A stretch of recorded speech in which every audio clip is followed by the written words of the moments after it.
all about the food in Japan. And if you thought that food in Japan was just sushi, think again. Sushi is so famous, so popular. We see it all over the United States. So I think it's really easy to think that when you go to Japan, that's what you're going to be eating every meal, or that's what you have to eat. But I learned that's absolutely not the case, that the Japanese food scene is so diverse, so thriving, and it has a ton of variety. And one thing that I love about Japanese food culture is that overall, what I can see is a dedication to the craft. So many restaurant owners and chefs focus and hone in on specific ways of cooking or a specific type of dish, even. That means they do it so well. So let's dive into my favorites, my favorite food spots in Japan, so that when you go to Japan, you can put these on your list. The first thing that I highly recommend for everyone traveling to Japan is to do one splurge meal, at least one, because you have options in Japan that you won't get to experience in the same way somewhere else. The two options that I did for splurge meals were omakase and kaiseki meals. The omakase meal I did in Tokyo at a beautiful, beautiful restaurant. I had a wonderful experience. The chef with an omakase restaurant is not giving you a printed menu. He is deciding what to give you and creates an experience where you're having small bites or really small dishes based on what's fresh, what's locally available that day. So when you go on one day and a person goes the next day, the experience is not going to be the same. It's such a special moment in time to experience that.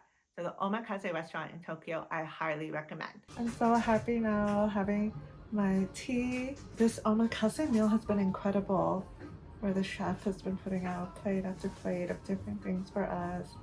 I feel like we've had so many kinds of fish, and that's been super interesting. I think this experience is definitely worth it. The other high-end splurge meal that I did was a kaiseki meal.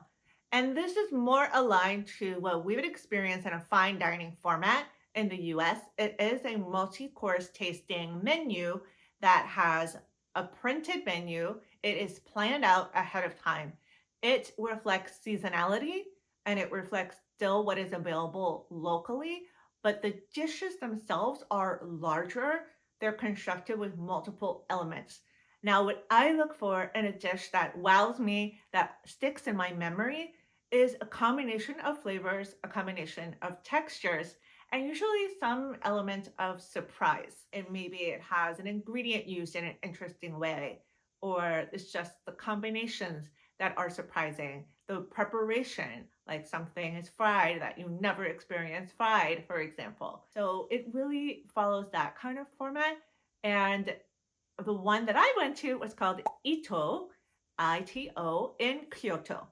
And this is actually a Michelin star restaurant. My partner and I had no idea.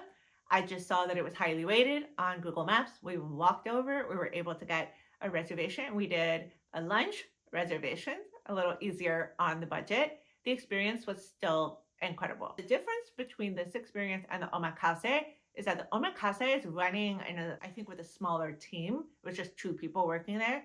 The kaiseki restaurant had multiple people working, serving, like at the ready.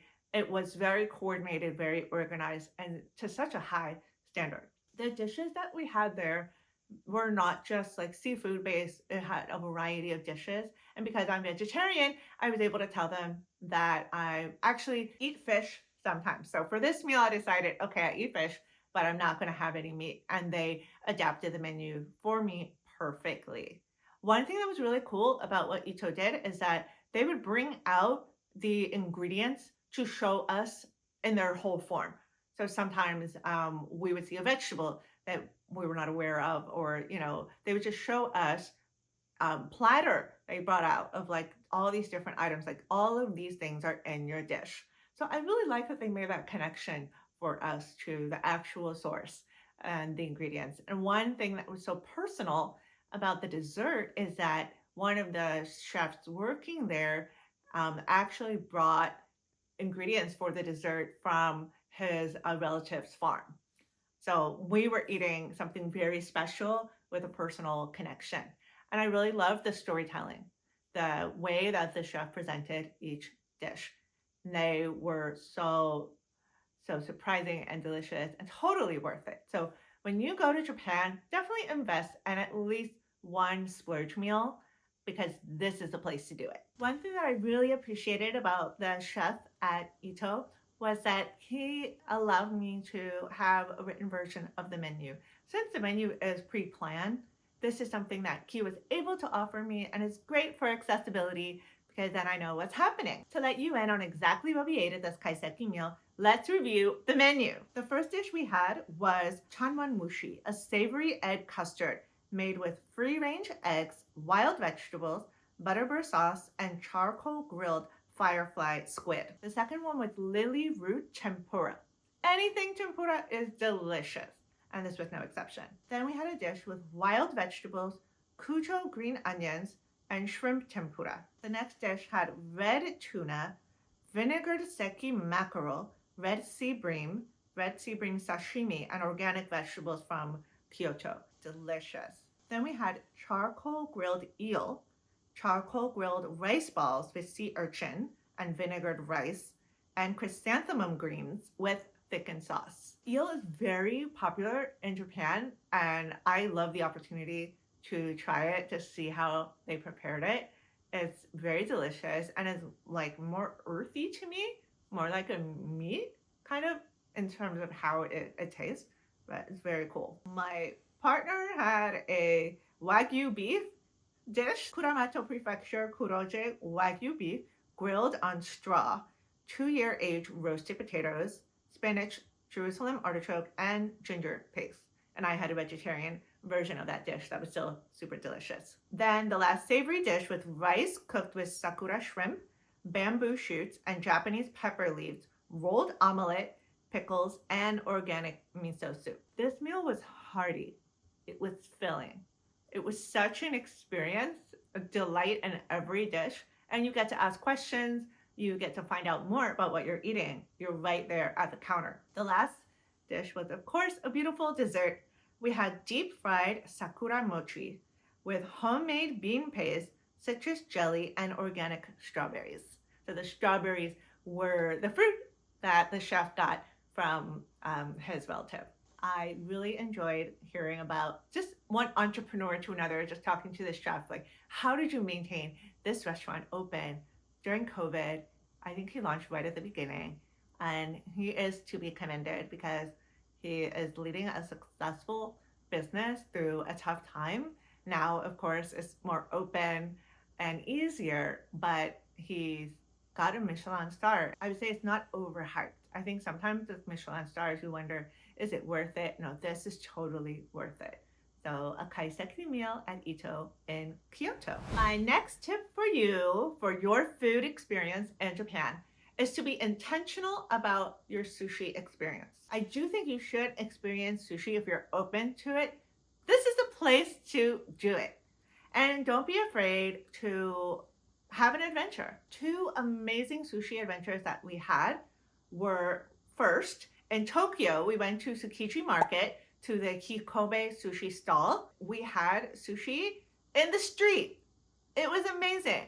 The chef is such an expert and he's so experienced. He gave us different cuts of tuna.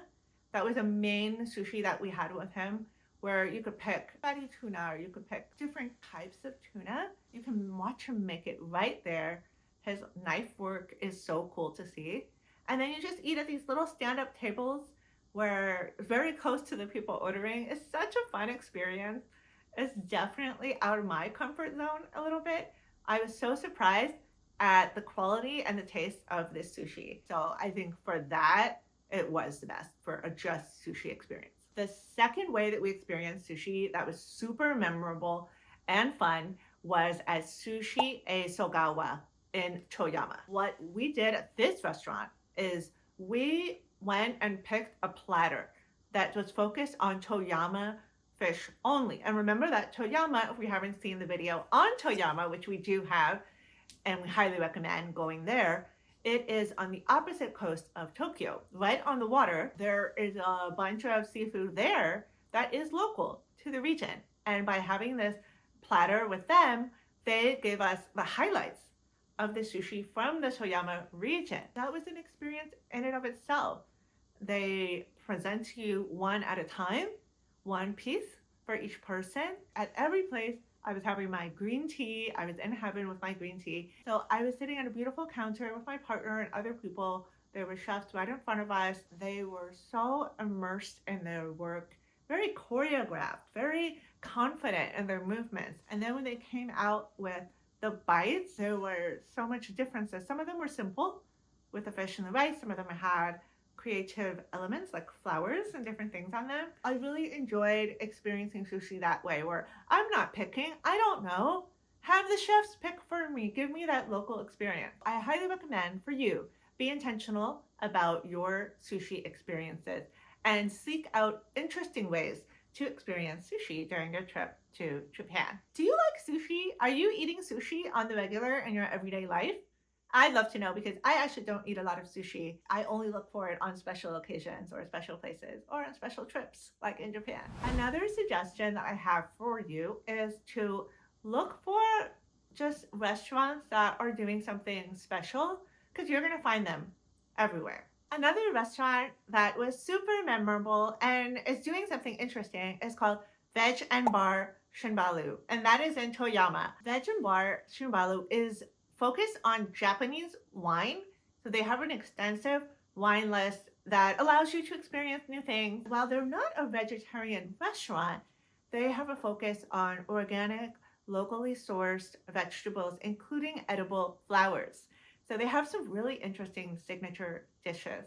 The first main signature dish that they have that I did try is a potato soy milk mousse that has black olive crumble on top, as well as seasonal vegetables. So the mousse is on the bottom and it's kind of stacked up. This was so delicious, so filling, so rich. The vegetables were perfectly cooked and the combination was delightful. They've really created this balanced dish.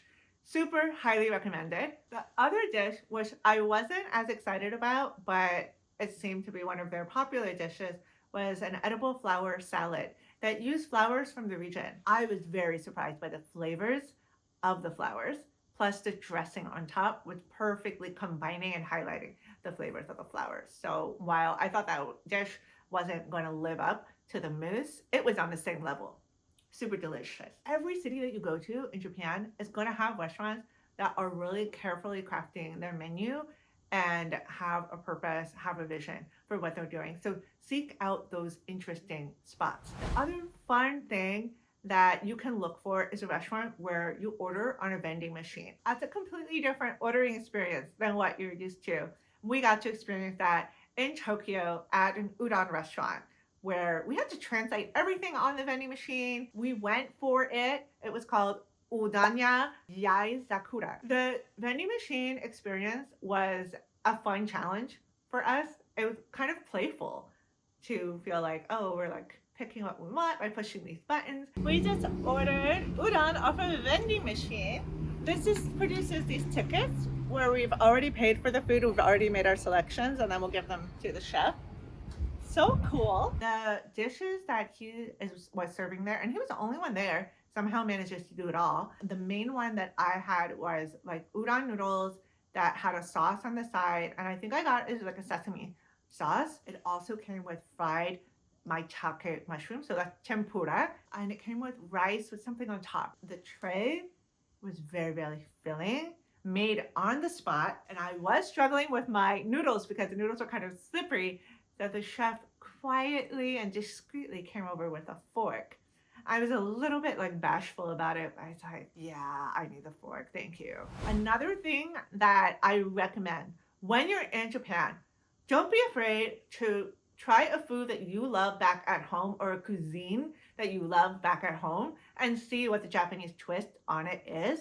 We did that with Mexican food. Yes, we had Mexican food in Japan. I was a little hesitant about doing this because so many places around the world where we go try to have Mexican food, Europe, many places in Europe are serving Mexican food or advertising it, and you eat it and wonder, what is this? What am I eating? I wasted some money right here. It's very disappointing. Not the case in Japan. I really respect their approach to food, and I feel like they're respecting the cuisine that they get involved in when they are, chefs are learning cuisines that are not Japanese.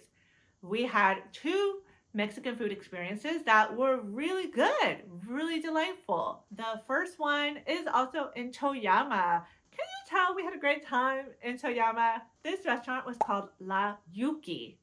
La Yuki also had a proprietor who was doing it all, cooking, serving, engaging with us, and he learned how to cook Mexican food when he worked at a Mexican restaurant in Tokyo. So he's never been to Mexico, but while we were there, I noticed he constantly had YouTube videos playing with someone like tasting Mexican food or preparing Mexican food. So I was thinking to myself, is he studying all the time?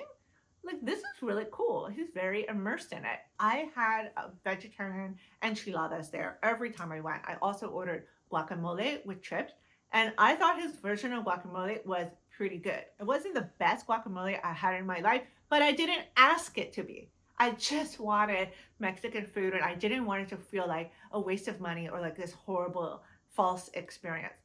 And La Yuki hit the spot every time. So delicious and comforting when you're traveling for a while, because we were in Japan for a month. So it just felt comforting to have a break from the other cuisines, mainly Japanese food that we were eating. In Tokyo, the Mexican spot that we went to was called Kitade Tacos Commissary, and it's in a food hall with other restaurants, which is really fun because you can go to get donuts also there, and pizza. They have coffee, they have beer, they have all these spots in this food hall. The tacos, they had vegetarian options for me. They were a little bit bite-sized, I'd say a little like smaller than maybe we would have liked. The flavor though was incredible, very well seasoned. They had salsas available, so I love that. I always want to put salsa on top. They had a few different options for salsa. So we got that right mix of flavor. Yes, it was spicy. It had some spice. They were doing, I think for free, if you are a meat eater, it's a broth that you can have for free from what they're making. So very nice meat-based broth for all you meat lovers. Would you eat Mexican food in Japan? Let me know. So don't be afraid when you go to Japan to try that cuisine that you love back at home. The next tip that I have for you, when you're in Japan, eat the Japanese breakfast when you have the option to. Many places will say, oh, we serve Western breakfast and Japanese. And so sometimes you do have a choice. I highly recommend doing breakfast the Japanese way. It might feel strange because they often serve fish in the morning, and you might not be used to having fish in the morning, but it is delicious. You're not in Japan to eat the breakfast from home. You can eat the breakfast that you have at home. You're in Japan to experience Japan. My favorite breakfast was at our hotel in Hakuba, and that hotel was called Hifumi, Hotel Hifumi. And every morning I ordered salmon. This salmon was amazing. They had a miso soup as well every morning, rice, pickled vegetables, some kind of egg dish. So sometimes it was a rolled omelet piece, sometimes it was a custard of the egg, like some kind of boiled egg with sauce. And they also always had like a vegetable dish. You are getting so many flavors, bites, and different experiences in one meal. I love it. I love this way of eating. It's like tapas. I love these little bites, these little dishes. I also always had, guess what? Green tea. Green tea with breakfast. Loved it. Next tip. When you're in Japan, you have to eat at least one izakaya. Hopefully you're eating at multiple. What is an izakaya? An izakaya is a more casual style restaurant, often looks more like a bar. It's not going to be your fanciest restaurant. So when you go in, it feels very welcoming though. The best izakaya restaurants that we went to, one called Izakaya Gen in Hira, Furukawa. Izakaya Gen was styled as a traditional Japanese restaurant where we took off our shoes, we went up on a tatami mat, and we were eating on the floor, and everything was being served to us. We got to feel like we were part of this cozy, warm environment. The fire was going there, and everything that we ate there was delicious. Izakaya is going to bring out the food fast. So if you're hungry and you need that food to come out right away, that's going to be the spot to go. I was so surprised. Every izakaya we went to, the food was coming out super fast. Like they know how to cook big quantities. They know how to put out that food quickly from the kitchen. One thing that we tried was a grilled miso dish that I don't think I knew what I was ordering. But what it is that they're doing the miso paste and they're heating it up. It's got a grill element, it's got fire, it's very, very cool. But you have to eat that with something. So it's more about like the miso flavor, the way that miso flavor changes when it is grilled. I think it was very cool to try local specialty. Eating there, they did have some dishes that we had seen on other menus in the rest of Japan, but why not try that dish that's local to the area and find out about it? Just experience it. Everything that we had there was super filling, super delicious. The other izakaya that I had an amazing, memorable experience at was in Hakuba. And Hakuba is in the Nagano prefecture. It is the place that my partner and I went to do winter. We did like 5 days of winter in March. It was still snowing there, super beautiful. In Hakuba, we went to a restaurant, izakaya restaurant called Asuka. And I think you actually pronounce that Asuka in Japanese. They were open late, which satisfied our criteria. They were super close to Hotel Hakuba Hifumi, where we were staying. And guess what? They also hit the spot with the food. The rolled omelet that I had there was one of my favorite rolled omelets. So good, so filling, and the food came out really quickly. Another dish we loved there was the garlic fried rice. A must order. We definitely went there more than once. Next tip is find out what are the local specialties and go try them. Even if you're somewhere for the day, but plan out ahead of time where you're going to go and find out what time they close. Sometimes we have these viral videos promoting restaurants, so sometimes they have long lines, and if you don't get there early enough or at the right time, you could get closed out from your food experience. And that happened to us with one restaurant we were trying to go to in Osaka. But we did not get closed out of trying takoyaki. Takoyaki are fried octopus balls. I think anything fried is going to be good, so I was up for it. But I've never had this dish before. And we went to the place that our consultant recommended, our travel consultant, Sequoia. We'll link her in the description. She told us where to go for takoyaki. We went there. The people making takoyaki there are artists. The one thing they're doing all day, they're making these fried balls from batter. They are filling them with different fillings, and they put different toppings on top. So you can have variation in like your toppings and your fillings. They have also like sauces as well. So like a mayo consistency sauce was one of my favorite ones. We just got the sampler platter. I'm so glad we did because we got 4 different kinds of octopus balls. We got to try them. And I thought we would decide what was our favorite type and then go back and order that. But we love the varieties. So we went and got one more sample platter. The balls were hot. They were super flavorful. They had all different kinds of like toppings, like green onions, the aioli kind of mayo that I was talking about. In the middle, they have the octopus. Super delicious. So wherever you go, find out what that local dish is. Look for the experts that are making it, that focus on that, and you will have a culinary experience to tell all your friends and family about. Another thing that is a like local like specialty in Japan that we also sought out was Japanese fluffy pancakes. And I have to give credit to my partner for this. He really wanted to do this. I wasn't that excited about it. And I looked for fluffy pancake places in Kyoto. The place we ended up going to was called A Happy Pancake.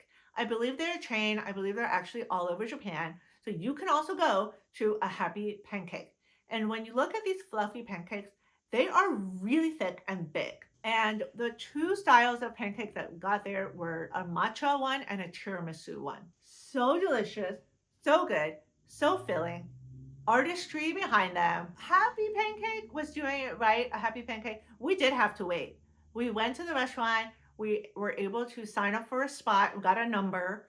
And then we went down the street and hung out until our number was ready, like our table. So that just shows you how organized it is in Japan. We didn't mind waiting because we knew the structure and we knew that we were moving up in the line. No problem. Do you like pancakes? What kind of pancakes are your favorite? So look for that like special dish that you're interested in or the person you're traveling with is interested in and give it a try. Fluffy pancakes were so worth it. All right, another local specialty that was really fun to try were miso crackers from Inohiro in Hira Furukawa. Miso crackers were something that this place, Inohiro, specializes in Hira Furukawa. They're baking crackers with toppings right on them. So I had one of the green tea and brown rice, and that was my favorite variety. And like, I think I had a little bit of chocolate too. They have different toppings that are like baked into the cracker. They have it all ready to go for gifting. It's a great gift to share with loved ones.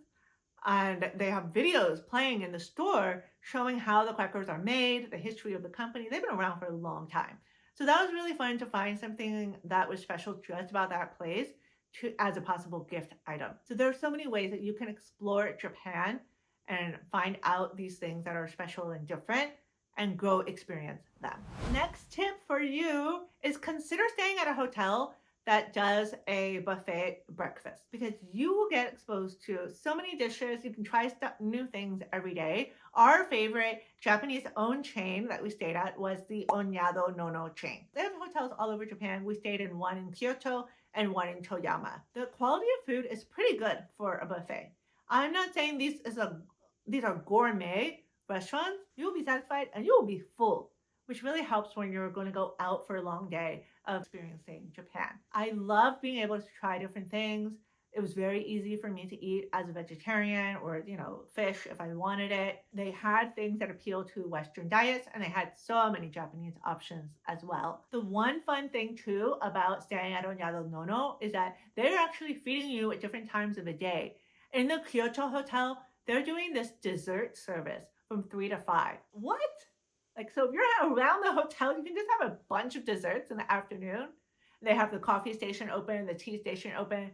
That was really cool. The nighttime is another opportunity to eat free food with them because they are serving noodles every night.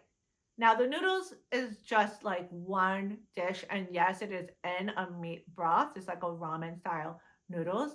And they're pumping them out. So you get in line, you get your noodles. They also have the drinks open. When we travel, we're not on vacation. We're living our lives. Sometimes we're on vacation part of the trip, but a lot of times we're working. And our work time in Japan was actually in the evening. It was really nice to just go down and have a noodle break. So consider that when booking your hotel. Another tip that I have is don't be afraid to go on Google Maps or go on Tabelog, which is a Japanese website where you can find restaurant reviews, and pick a restaurant if you don't know where to go. Go for one that's highly rated.